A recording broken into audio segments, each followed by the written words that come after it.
Empezamos con los circuitos de medición.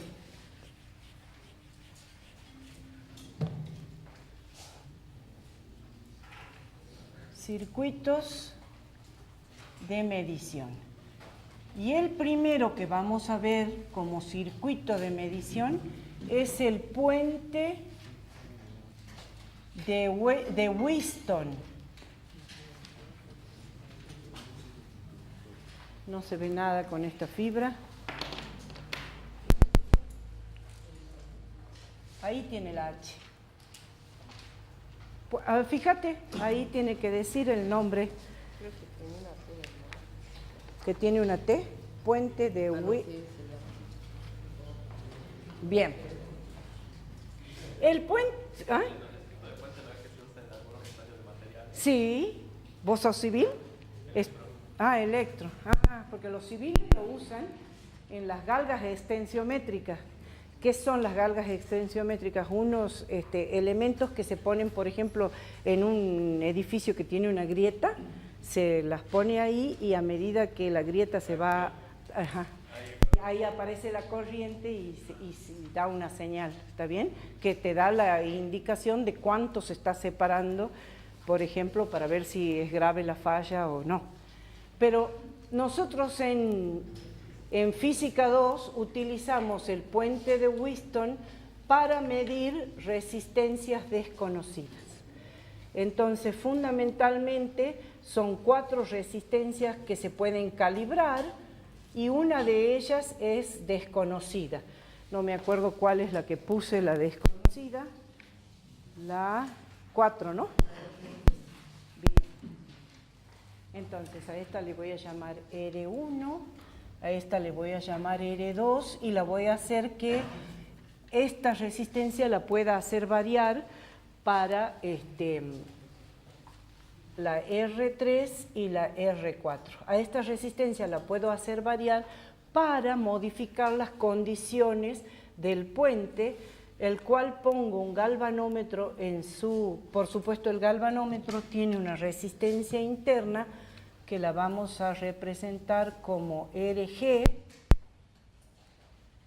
¿sí? Y alimentamos el puente con una batería. Con una batería y, por supuesto, alguna resistencia de calibración para no quemar los instrumentos. A esta le vamos a llamar RA y a esta le vamos a llamar la FEM de alimentación. ¿Está bien? En este caso, fíjense que la corriente que sale de la FEM, que le vamos a llamar I1, cuando llega al nudo que le llamemos A, se va a dividir en 2 corrientes, la I2 y la I3. ¿Sí? Pero resulta que cuando la I2 llega al nudo B, también se va a dividir en 2 corrientes, o sea que esta es I2 y se va a dividir en una corriente I4 y en una corriente I sub G, que es la corriente que va a pasar por la rama donde está el galvanómetro. ¿Sí? El galvanómetro es un instrumento de medición.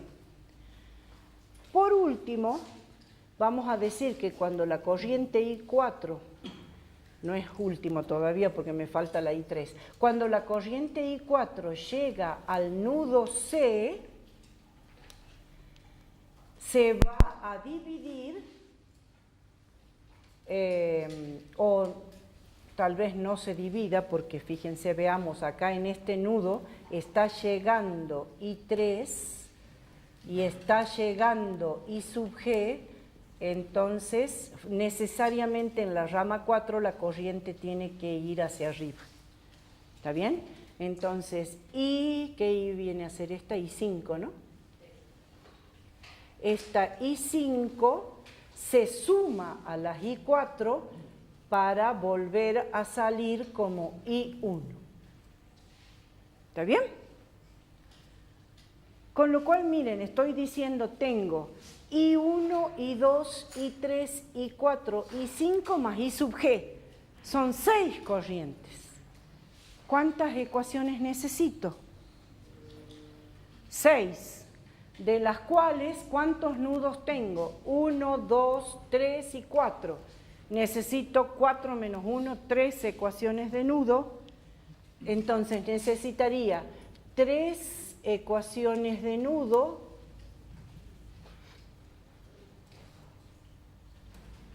y por consiguiente, ¿cuántas de malla?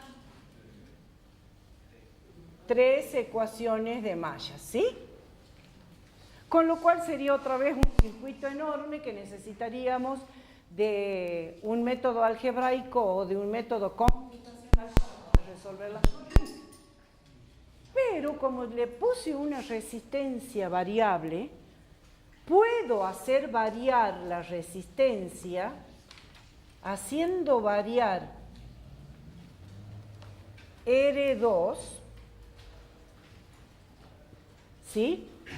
Llevo al puente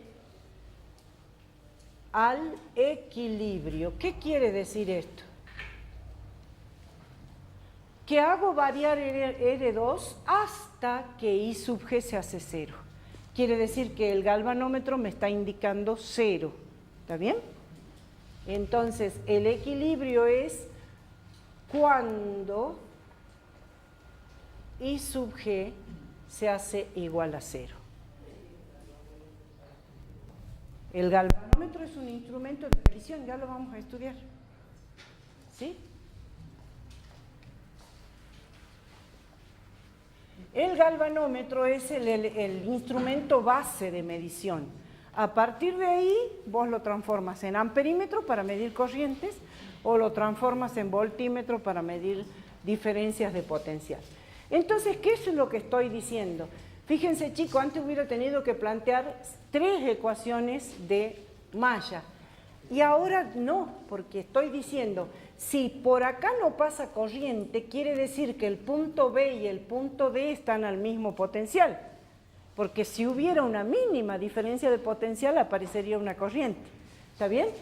Entonces, si este punto está al mismo potencial de este, quiere decir que entre A y B está la misma diferencia de potencial que entre A y D. ¿Se entiende? Es decir, lo que estoy diciendo es que el potencial entre A y B es igual al potencial entre A y D. Al potencial entre A y D, ¿sí? Y de este otro lado lo mismo, que el potencial entre B y C, el potencial entre B y C es igual al potencial entre C y D, ¿sí? Bien, veamos cómo son estos potenciales. Entre A y B dijimos que es I2 por R1. Y entre C y D, entre A y D es I3 por R3. O sea, la rama de arriba igual a la rama de abajo. Ahora, si no hay corriente que pase por la rama del medio, la I2 continúa.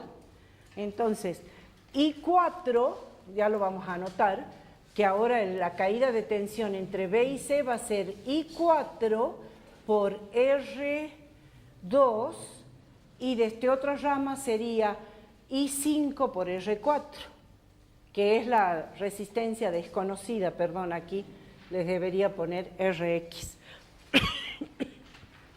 I5 por Rx. ¿Sí? Pero ¿qué les dije? Si no hay corriente en la rama del medio, quiere decir que la I2 continúa por toda la rama de arriba, con lo cual estoy diciendo que I2 es igual a I4. Y por abajo, la I3 continúa por toda la rama, entonces estoy diciendo que I3 es igual a I5. Dicho esto, si divido miembro a miembro estas dos ecuaciones, Entonces vamos a poner así, dividiendo miembro a miembro, I2 por R1 igual a I3 por R3, dividido, ¿sí? I2, porque dijimos que es lo mismo, por R2 igual a I3 por la resistencia desconocida. ¿Qué me está quedando? Las corrientes se simplifican y me está quedando que R1 es a R2 como R3 es a Rx. Y de aquí despejamos que Rx es igual a R2 por R3 dividido R1.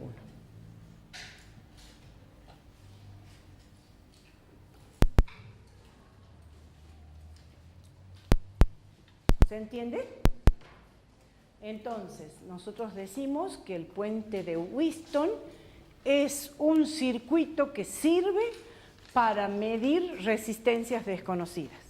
Por supuesto que las aplicaciones en la ingeniería son muy variadas, pero para nosotros nos sirve para medir resistencias desconocidas.